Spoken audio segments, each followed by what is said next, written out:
Leo Barrett was a man used to getting his way. His money, a fortune built from turning old buildings into luxury apartments, had bought him more than nice things. It had bought him a feeling of control.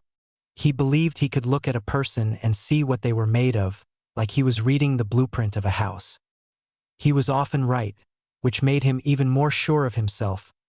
That afternoon, the last of the sunlight was coming through the big windows of his study. He was finishing up interviews for a new housekeeper. It was a good job, a salary, benefits, and a small apartment over the garage. Many people wanted it. He had just met with a woman who seemed perfect on paper. She was calm, had good references, and needed the stability. Her name was Marla. But Leo wasn't done. For him, hiring someone was not just about their skills. It was about their character. And sometimes, to see a person's character, you had to look at the people they cared for. He had asked casually if she had any family. She mentioned a son, 15, who was waiting in the car. "Bring him in," Leo had said, a slow smile spreading on his face. He saw a flicker of worry in Marla's eyes, but she nodded. The boy who walked in was tall and thin, all arms and legs. He wore clean but simple clothes. He didn't gawk at the high ceilings or the expensive paintings. His eyes moved quietly around the room, taking it in, but his face was still. He stood close to his mother, not behind her, but beside her. There was a protective stillness in him. "Please sit," Leo said, gesturing to the heavy chairs. He leaned back in his own leather chair, making it clear this was his kingdom. "Your mother has done very well. But for a job in my home, I need to know about the whole picture. About family." He let the words hang in the air. He saw the boy's jaw tighten slightly. Good, Leo thought. He cares. "So, I have a different kind of final test," Leo continued, his voice light, almost friendly. He opened a desk drawer and pulled out a deck of cards, still in its box. He placed it on the desk with a soft tap. "A simple game. 5-card draw poker. You and me." Marla's breath caught. "Mr. Barrett, I don't understand. He's just a boy. He doesn't—" "It's all right, Ma," the boy said. His voice was low and steady. He was looking straight at Leo. "What are the rules?" Leo's smile widened. This was more interesting. "Simple rules. We play. If you win, your mother gets the job. The salary, the apartment, everything. If I win," he spread his hands, "well, then we all had a nice game, and you go on your way." He was laying it out plainly. He was using their need, their hope, as the stakes. It was a cruel game, but Leo told himself it was a revealing one. How would the boy handle pressure? Would he get angry? Scared? Would he fold immediately? The boy, to Caleb, his mother had said his name was, just nodded slowly. "Okay," he said. Leo felt a thrill. He led them to a small card table by the window. He shuffled the cards with a practiced, flashy move. He dealt the first hand, explaining the basics as he went, talking down to Caleb as if he were a child who had never seen a card before. The first few hands were exactly what Leo expected. He won easily. He made small talk, pointing out what he called tells, little signs that give away a player's hand. "See, when I touched my ear, I was bluffing," he'd say after winning a small pot. He was putting on a show, a masterclass, with this kid's future as the price of admission. Caleb played quietly. He lost a few small pots. He watched. He didn't say much. Leo began to feel that familiar, comfortable superiority. This was just a scared kid out of his depth. He was proving Leo's own theory about people. It was almost boring. But Leo didn't notice the change at first. It was subtle. Caleb started to take a half-second longer before making his move. His eyes, which had been on the cards, now flicked up to Leo's face, then to his hands, then back. He wasn't just looking at Leo, he was seeing him. When Caleb asked for a glass of water, Leo almost laughed. A delay tactic. How cute. But when the water came, Caleb drank slowly, his eyes moving around the room again, over Leo's expensive watch, the way his left hand rested on the table, the almost invisible tap of his gold ring against the wood when he was thinking. The game was still going. The job was still on the line. But the room didn't feel like Leo's kingdom anymore. It felt like a quiet, invisible shift was happening. The teacher was still talking, but the student had stopped listening and had started learning something else entirely. The air in the room felt different now. It was still quiet, but the quiet had changed. Before, it was the quiet of Leo being in charge. Now, it felt like the quiet before a storm. Leo didn't see the storm coming. He was too busy enjoying the sound of his own voice that he dealt the cards for what he thought would be the last hand. He had a good feeling. He looked at his cards and saw a pair of kings. Not perfect, but strong. Very strong against a kid who was probably just hoping for a matching pair of anything. He looked across the table at the boy, Caleb. The boy was just staring at his own cards, his face like a closed door. No expression at all. Leo decided to have some fun. He would make this a lesson in bluffing. You know, Leo said, leaning forward, his voice friendly and fake. A big part of this game isn't the cards you hold. It's the story you tell with your face. He made a show of stacking some chips. They weren't even real money, just plastic tokens for this cruel game, and pushed a big pile into the middle of the table. I bet everything. He tapped his fingers on the table. Top, top, top. His gold ring clicked against the wood. He always did that when he was thinking, but he didn't know he did it. He was trying to look like a man with a weak hand, pretending to be strong. A classic bluff. He wanted Caleb to think, he's nervous, he's bluffing. I should call him. Caleb didn't move. He looked from the huge pile of chips, which represented his mother's job, to Leo's face, and then down to Leo's tapping fingers. His eyes stayed there for a full 3 seconds. Then he did something that stopped Leo's heart for a second. He pushed all of his own chips into the middle. The sound of the plastic scraping was loud in the quiet room. I call, Caleb said. His voice was flat, empty. For the first time, a little worm of doubt wiggled in Leo's stomach. This didn't make sense. The kid had been playing safe, losing small. Why would he risk everything now? Leo looked at his kings again. They were still kings. He must have a better hand. He must have gotten lucky. Maybe he had 3 of a kind. Leo laughed, but it sounded hollow even to him. Showing some courage now? Okay, let's see it. I have 2 kings. He laid his cards down with a flourish, sure of his victory. Caleb looked at the kings. He didn't look surprised. He didn't look scared. He slowly laid his own cards down on the felt. A 3 of clubs, a 7 of hearts, a 10 of diamonds, a jack of spades, and a 2 of hearts. It was the worst hand possible. Nothing. No pair. No straight. Nothing at all.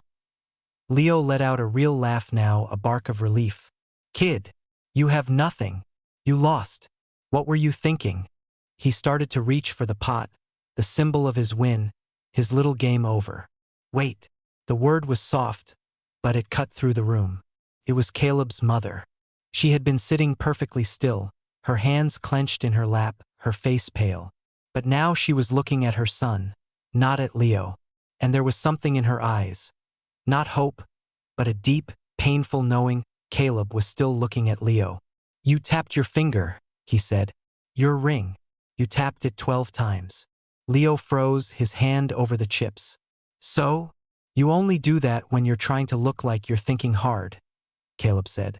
His words were careful, like he was explaining a simple math problem. But you're not really thinking. You already knew what you were going to do. You wanted to look nervous. You wanted me to think you were bluffing with a bad hand, so I'd call your bet. Leo's mouth went dry. He couldn't move. But if you were pretending to be weak, Caleb continued, his dark eyes locked on Leo's, that meant you were actually strong. You had a good hand, but not a great hand.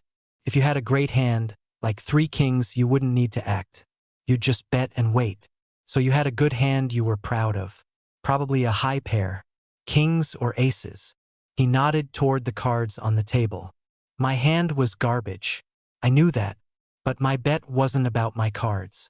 It was about your story. You told me a story about being weak. I believed the story was a lie. So I acted like I had the truth. I made you pay a huge price just to see my lie. The pot is mine. The job is my mother's. You just read your own story wrong. Silence. It was a thick, heavy silence that filled the big, expensive room. Leo slowly pulled his hand back from the chips. He was not looking at the cards anymore. He was looking at the boy, really looking at him. This wasn't a lucky guess. This wasn't a child playing poker. This was a clockwork mind seeing all the tiny gears inside another person and knowing exactly how they turned. Leo had been playing a simple game of cards. This boy had been playing a game of human beings. And he had won. Not by having better cards, but by seeing Leo more clearly than Leo saw himself. The shame came then. It was a hot, sick feeling that started in Leo's chest and spread to his face. He had made this boy, this quiet, frighteningly smart boy, perform a trick for a roof and a salary. He had turned someone's genius into a circus act. He finally found his voice. Came out rough. The job is yours. He wasn't talking to Caleb. He was looking at the boy's mother. Her eyes were closed, and a single tear was tracing a line down her cheek. She wasn't crying from happiness. It looked more like a pain that was finally ending. Leo had gotten exactly what he wanted. He had seen the character of the person he was hiring. He just never imagined he would see it in the calm, devastating eyes of her 15-year-old son, who had just taken his expensive lesson and used it to beat him at his own game. Leo sat there for a long moment after the boy finished speaking. The clock on the wall ticked loudly in the silence. He felt like all the air had been sucked out of the room. He was used to winning. More than that, he was used to understanding why he won. This time, he had lost, and the reason was sitting right in front of him, a puzzle he had completely misread. "Okay," Leo finally said, clearing his throat. It sounded strange in the quiet room. He looked at the mother. "The position is yours. Please go with Mrs. Ellis, the house manager. She'll show you the apartment and get the paperwork started." The woman, Marla, stood up slowly, as if her legs were unsure. She looked at her son, her eyes full of a complicated mix of pride and worry and exhaustion. She reached out and squeezed his shoulder, a silent message passing between them. Then she followed the older housekeeper out of the study, leaving the two of them alone, the rich man and the boy who had just outthought him.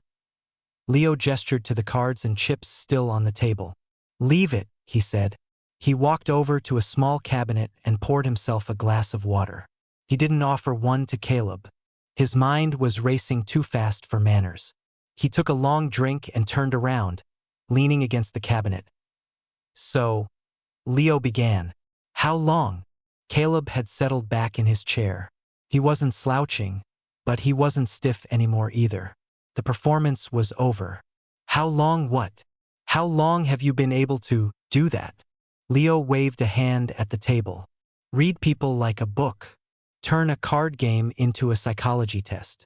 Caleb looked down at his own hands, folded in his lap. He shrugged. It wasn't a rude shrug. It was the shrug of someone who has never had to explain the color of the sky. "I don't know. Always, I guess." "It's not always," Leo said, a hint of his old impatience coming back. He was a man who dealt in specifics. People aren't born knowing how to count fingertaps in a poker game. You learned it. Where? The boy looked up, and for the first time, Leo saw a flash of something hard in his eyes. It wasn't anger. It was more like a warning. "You learn it when you have to," he said, his voice low. "You learn it in the group home, when the bigger kid is deciding if your lunch is worth taking. You learn it from a new foster dad's smile, figuring out if it's friendly or something else. You learn it at the bus stop at a new school in a social worker's office." He paused, his gaze steady on Leo.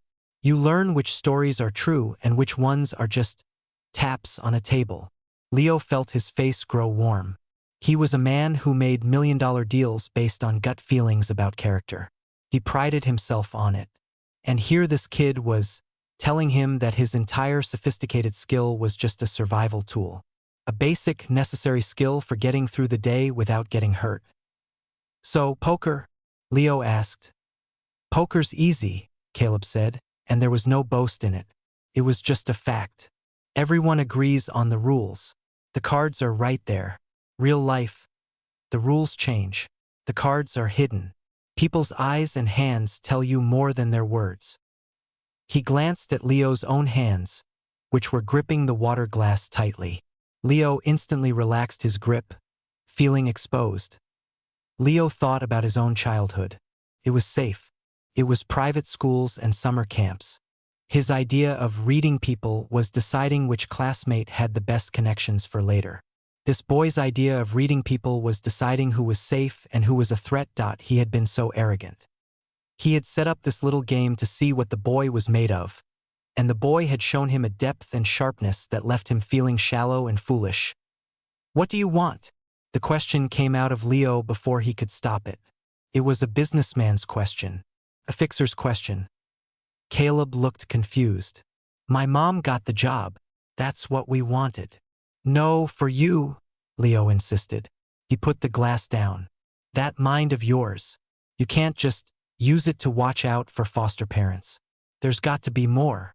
For a long moment, Caleb didn't answer.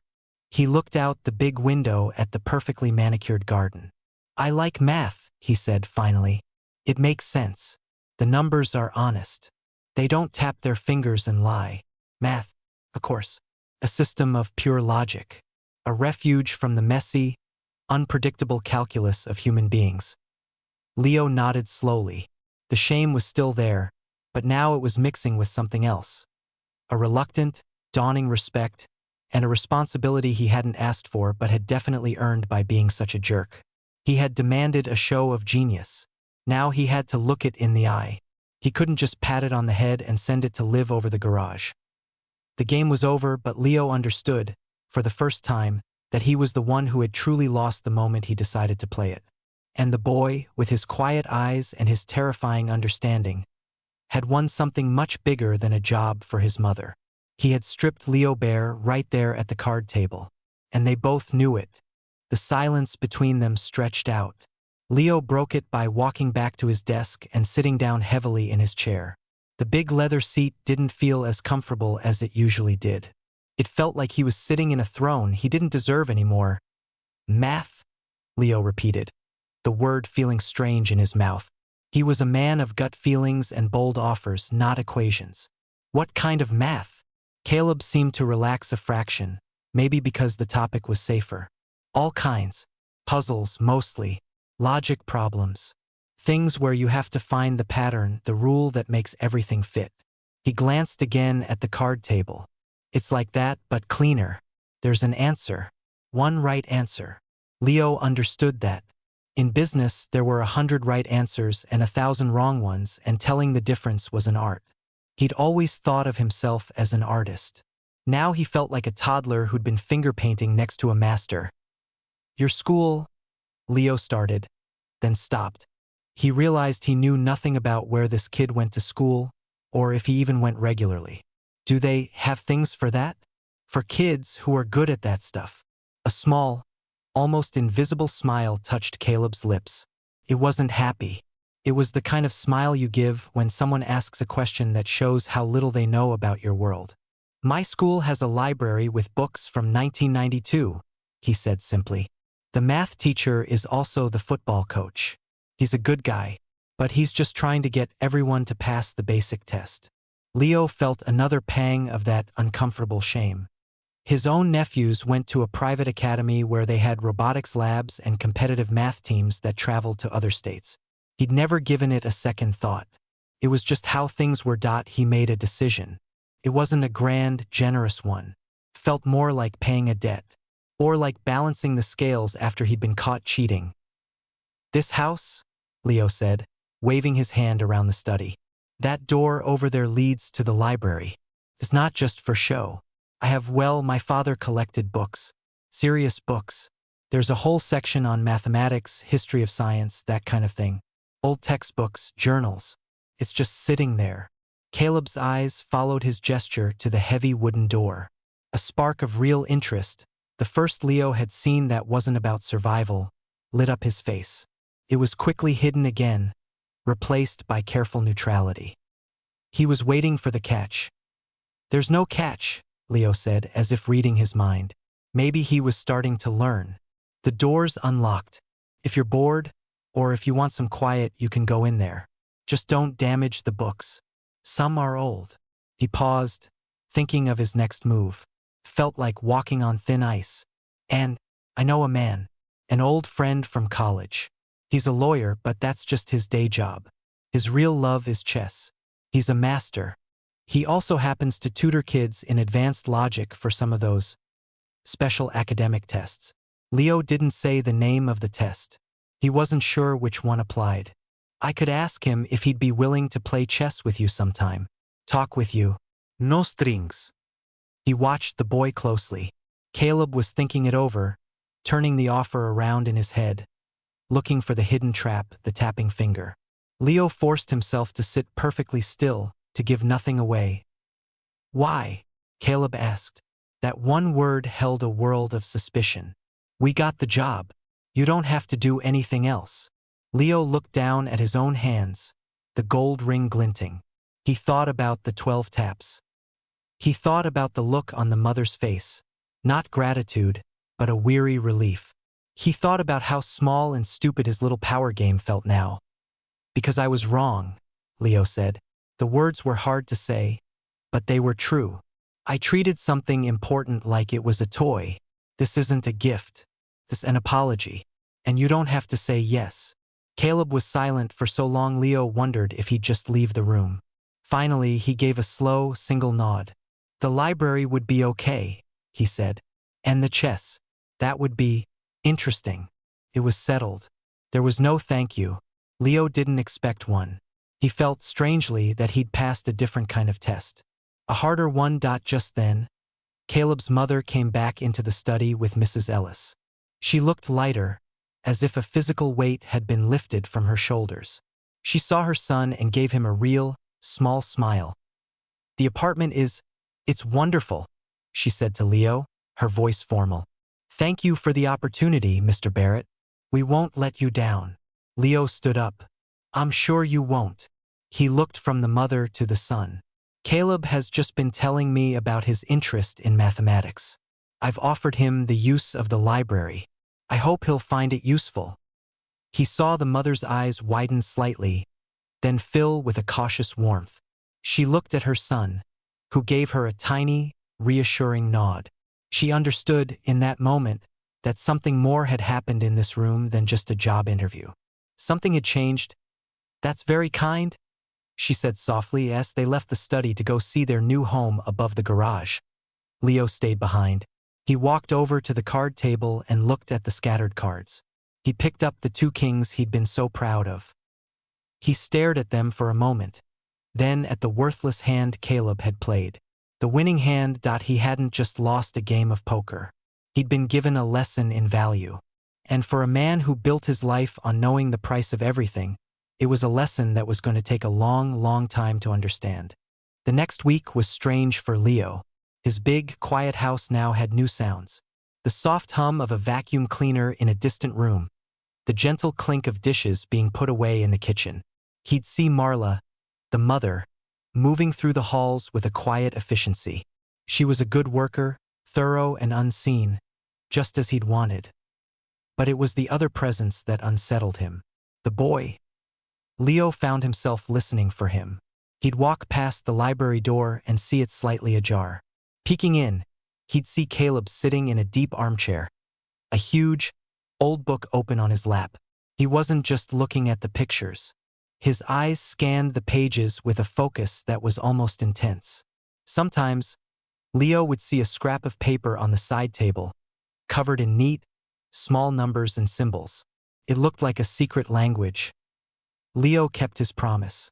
He called his friend the chessmaster lawyer. The man, a sharp-eyed fellow named Arthur, was skeptical. A kid from your new housekeeper? Leo, be serious. I tutor Ivy League legacies. Just meet him, Leo had insisted, hearing the odd plea in his own voice. Play one game with him. If he's boring, you never have to come back. Lunch is on me. Arthur came on a Saturday afternoon. He was a tall, thin man who carried himself like a question mark, always leaning slightly, as if examining the world from an angle. Leo set them up in the sunroom, a bright space with a marble chess set that was mostly for decoration. You play often? Arthur asked Caleb, setting up the pieces with quick, practiced flicks of his wrist. No, sir, Caleb said. He was watching Arthur's hands, not his face. We'll keep it simple then, Arthur said, not unkindly, but with the air of a man doing a small favor. Leo pretended to read a newspaper in the corner. He watched. The first game was over in 12 moves. Arthur won easily. He'd chatted the whole time, talking about opening theory.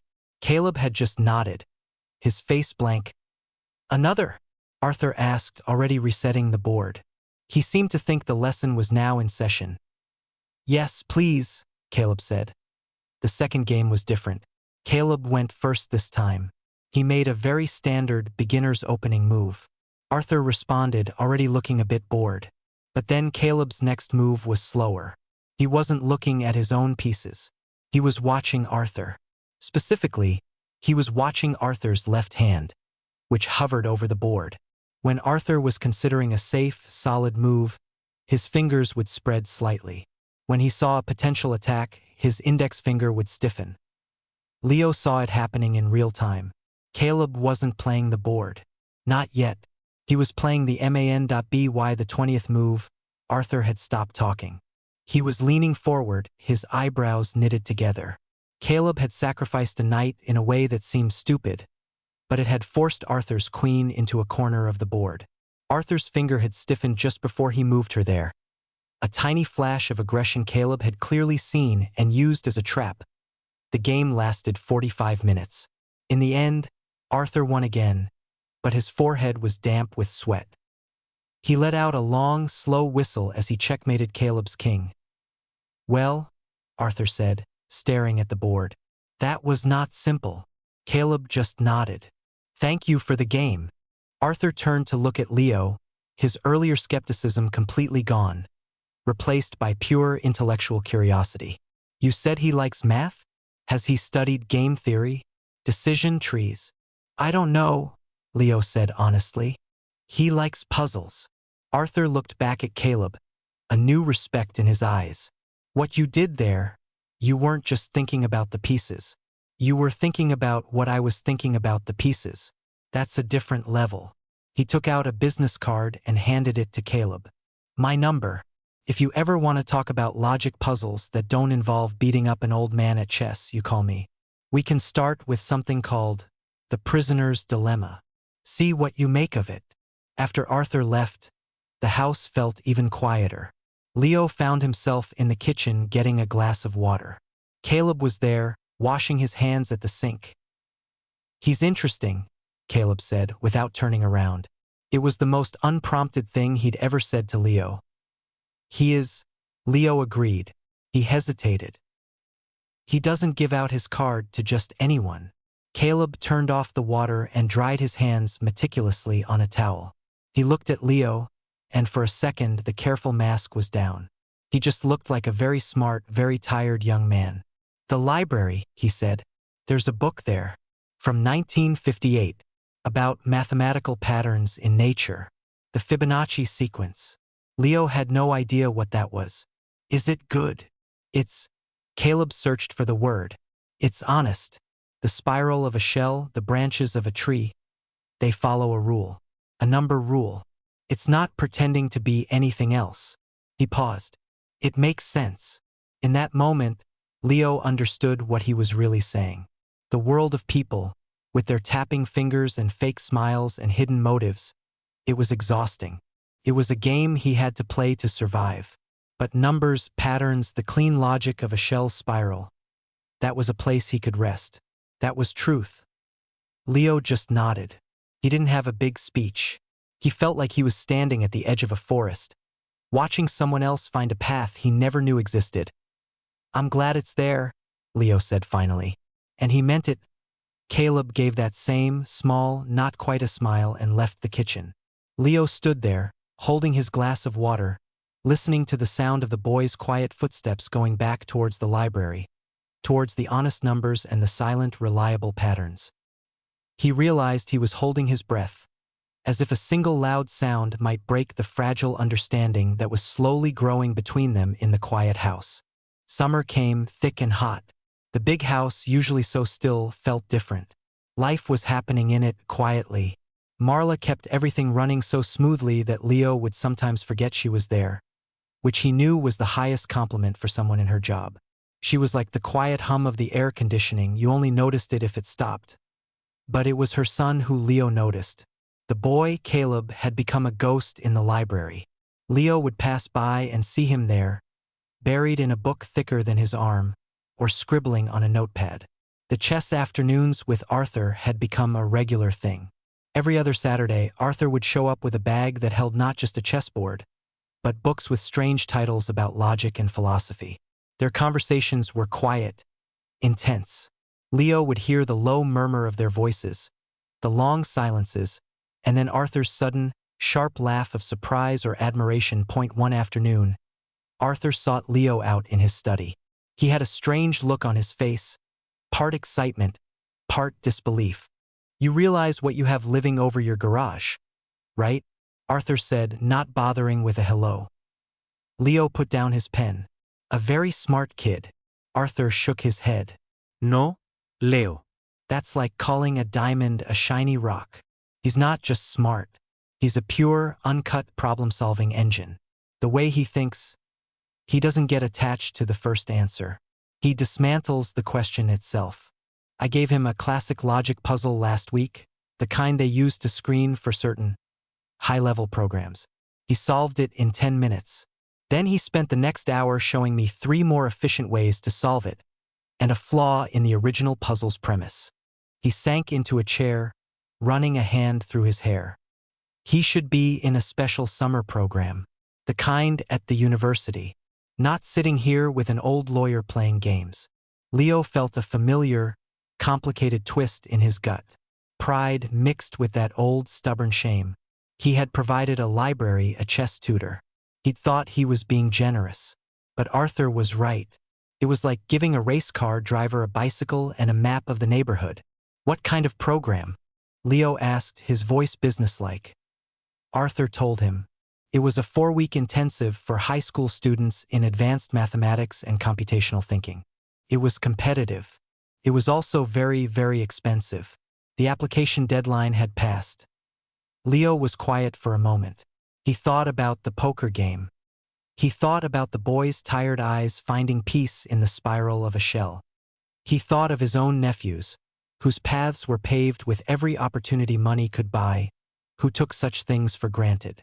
Write a recommendation, Leo said finally. Use my name. Tell them I'll sponsor the full cost, plus whatever they need for materials, lodging, everything. Call the director. Tell them we have a unique candidate. See if they'll make an exception for a late application. Arthur stared at him. You're serious? He earned it, Leo said simply. It wasn't charity. It wasn't even an apology anymore. It was a correction. A belated move in a game he was only now learning how to play properly. Leo didn't tell Caleb or his mother right away. He waited until Arthur had worked his magic, until the email confirmation came from the program director, who was intrigued by Arthur's passionate recommendation. Only then, one evening after dinner, did Leo ask them both to come to the study. Marla looked nervous, her hands clasped tightly. Caleb stood beside her, watchful as ever. I've spoken with Arthur. Leo began, choosing his words carefully. He's been incredibly impressed with your work, Caleb, your mind. He believes, and I agree, that you should be challenged more than a summer around this house can offer. He slid the printed email from the university program across the desk. Marla picked it up, her eyes scanning the page. Her lips moved silently as she read. Leo saw the moment she got to the part about the cost. Her head snapped up. Mr. Barrett, this is too much. We can't possibly. It's not a gift, Leo interrupted gently but firmly. He looked at Caleb. It's an investment in a resource this house stumbled upon. Arthur has pulled some strings. They have a spot if you want it. It starts in 2 weeks. Caleb took the paper from his mother. He read it slowly. For once, his unreadable face showed a crack. His eyes widened just a fraction. It wasn't excitement exactly. It was more like recognition, like someone had finally shown him a map of a country he'd only ever heard rumors about. He looked from the paper to Leo. He was searching for the tap of the finger, the hidden motive. Why? He asked again, the same old, essential question. Leo met his gaze. Because you were right. Math is honest. This, he pointed to the paper, is a place for honest things. You shouldn't have to translate everything into a game to be understood. There should be a place where you can just think. This is that place. The room was silent. Marla had tears in her eyes, but she was smiling, a real, full smile that made her look years younger. She looked at her son, her whole heart in her face. Caleb looked down at the paper again, his fingers tracing the university logo. He took a deep, slow breath and then he nodded. Just once. Okay, he said. Thank you. It wasn't effusive. It wasn't dramatic. But Leo knew it was everything. It was acceptance. Not of a handout, but of an opportunity he had actually earned. Later, as they left, Leo stayed in his study. He looked out the window towards the garage apartment. He saw the light go on in the small living room. He imagined the conversation happening up there, the quiet planning, the hopeful excitement. For the first time since the boy had sat at his card table, Leo didn't feel the weight of his own mistake. He felt something else, something lighter. Felt very distantly, like he had finally made the right move. Not for his own amusement, not to prove a point, but because it was simply and honestly the right thing to do. And in the world of this remarkable boy, that was the only logic that really mattered. The summer program passed in a blur for everyone else, but for Leo, time felt slow. The house returned to its old, deep quiet. It was too quiet. He'd walk past the library, its door now always closed, and feel its emptiness like a physical thing. He realized, with a surprise that unsettled him, that he'd gotten used to the idea of that brilliant mind working away in the heart of his home. He missed it. Marla stayed on, of course. She was, if possible, even more diligent. Her work was touched by a new kind of peace. Sometimes she'd share a small update. He called last night. He says the food is terrible, but the lectures are... He used the word elegant. She'd say it with a proud smile that she couldn't suppress. When the 4 weeks were up, Caleb came back. But he wasn't the same boy who had left. He arrived in a carpool with another student.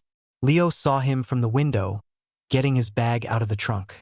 He stood taller. There was a new ease in his shoulders, a lack of that constant, watchful tension. He wasn't scanning the driveway for threats. He was just home. Leo gave him a day to settle in. The next morning, he found Caleb back in the library, not with an old math book, but with a sleek new laptop, a scholarship from the program. He was typing quickly, absorbed.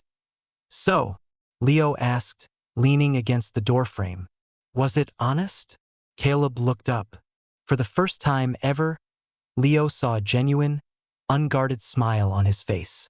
Transformed him. It was, he said. It was like finding people who speak your language. You don't have to explain. You can just talk. He told Leo about it then, in bursts, about problem sets that felt like unlocking a mystery, about a professor who'd pulled him aside and talked about future possibilities, about paths with names Leo had never heard. Caleb's words tumbled out, eager, alive. The boy who had been so careful with every syllable was now talking a mile a minute. They have a year-round mentorship, Caleb said, the excitement dimming just a little, replaced by his old, practical assessment. It's selective, but the professor said he'd recommend me. That's fantastic, Leo said, and he meant it. But then Caleb did something unexpected. He closed the laptop and looked straight at Leo.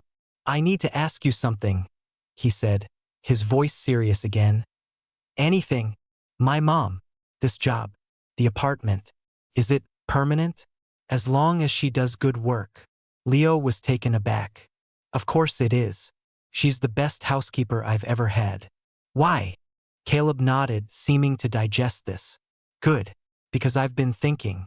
That mentorship, if I get it, it would mean a lot of work. Online. Projects. And then, college applications. I'll need to focus. He paused, choosing his words. I can't be worrying if we're going to have to move again. If this is stable. For her. The punch of understanding nearly took Leo's breath away. All of it. The poker game, the chess, the relentless reading of people, the survival logic. It had all been for this. To build a wall around his mother. To create a patch of stable ground for her to stand on. His genius, his terrifying mind, had been a tool for one thing. To keep her safe.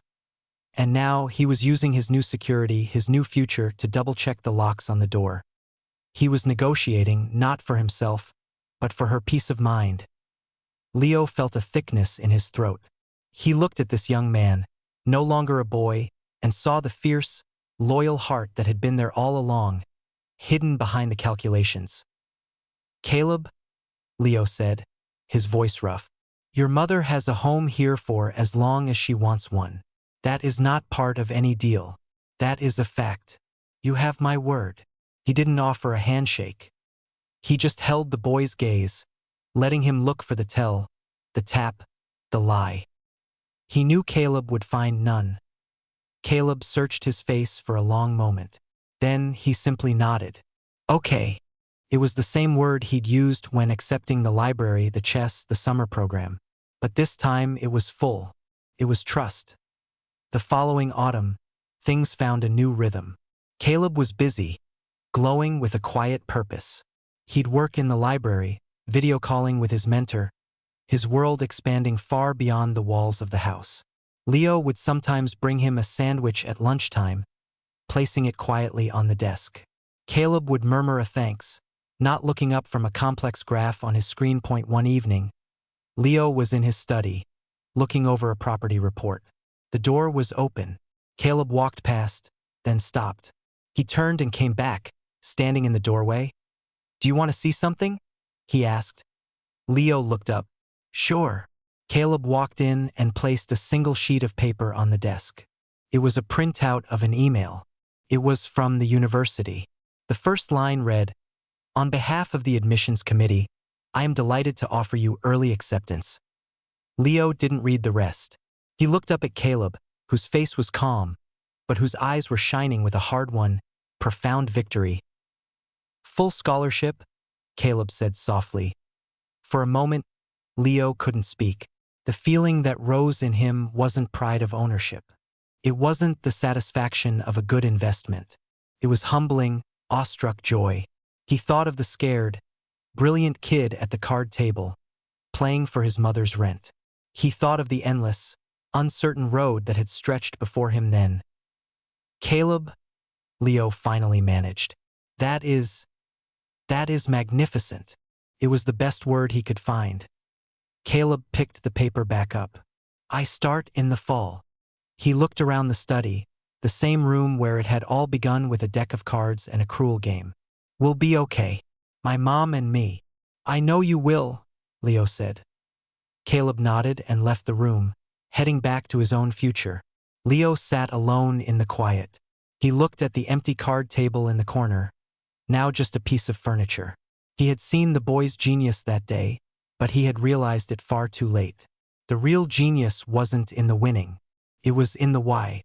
It was in the fierce, unwavering love that had powered every calculation, every red, every risky move. And Leo understood, as the last of the evening light faded from the room, that he hadn't changed the boy's life at all. The boy, with his quiet heart and towering mind, had changed his.